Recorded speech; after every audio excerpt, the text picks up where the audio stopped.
We recently sat down with Lieutenant Governor Byron Mallott, who isn't the first Alaska Native to hold the post. An Indian from Kenai Peninsula named Loren Lehman warmed up the chair. Unlike Lehman, Mallott has been very visible with his Native heritage. From leading the Alaska Corporation to leading the Alaska Federation of Natives, Mallott always leads wearing his traditional regalia, even when taking his oath of office for the state of Alaska.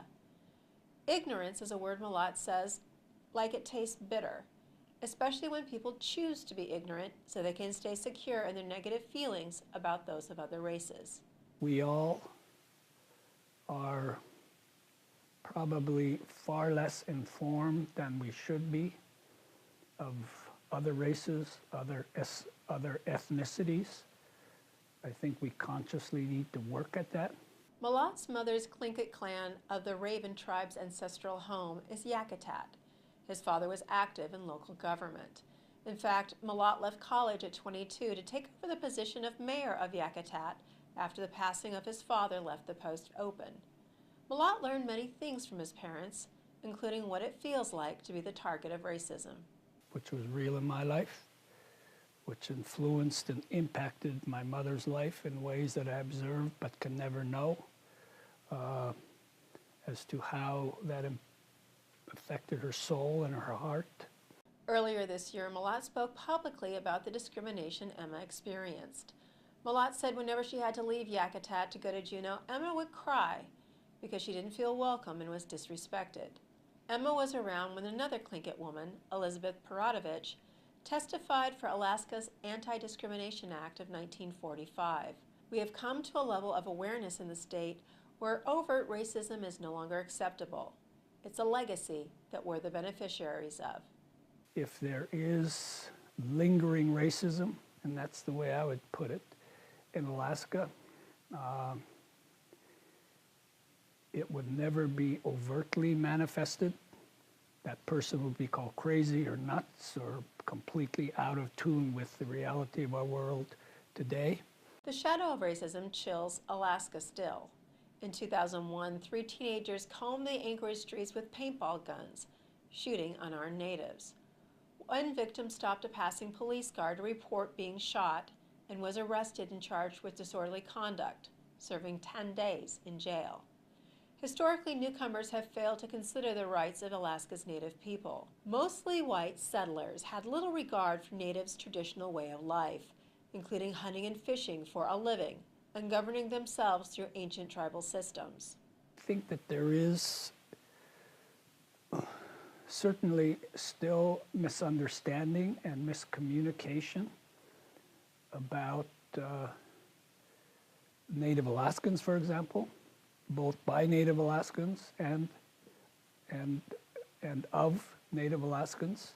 It's a type of racism that is very active today. Every year in the state legislature, there are numerous propositions that unfairly target rural Alaska, which equates to targeting Native Alaskans. One of the issues, and I view it as an issue, particularly for Alaska's Native peoples living within the framework of the federal Constitution and our own state constitution, is that many, if not all, Native groups have strongly shared values and a belief that much of the responsibilities that they have as individuals are also responsibilities that they have in common. Among the issues that have contributed to the tension between racial and ethnic groups are the division between urban and rural needs and how those needs are met.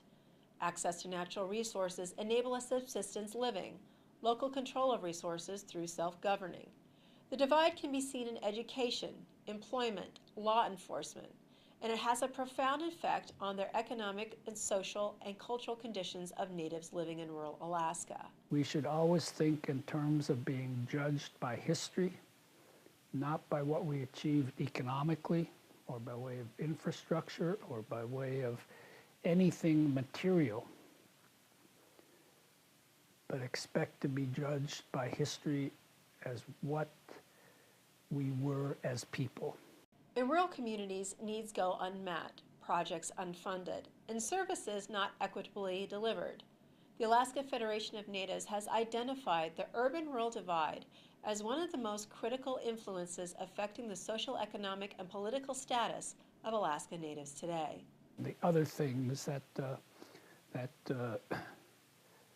define, for example, access to resources, or regulations that define family relationships,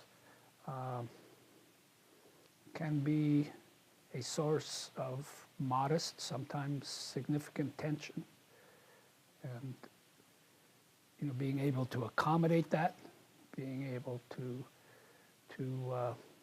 in everything we do as a state, when we represent as leaders the interest of, I like to say, every Alaskan rather than all Alaskans, that we both strengthen all of that within our power to strengthen, to make us one. Common ownership of the state's resources is part of our Alaskan heritage, but even Governor Hickel struggled to understand how that worked in practical terms when it came to Native Alaskans. Sometimes the notion, not necessarily of individual rights, every individual cherishes their individual rights, but sometimes Native people will say, we do this in common, and we share this in common. So the laws and the values and the regulations. It's not just how money is appropriated in the state budget. A 2013 UAA Justice Center publication reveals that 2/3 of Anchorage's Black survey respondents experienced racism at work, school, or shopping. Alaska Natives and Pacific Islanders demonstrated similar experiences. It can be everything from an ethnic slur cradled in an inappropriate joke to open harassment.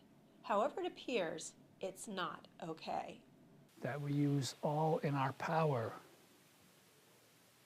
to make sure that every individual has the ability to live their life as they personally choose. And that's a real balance.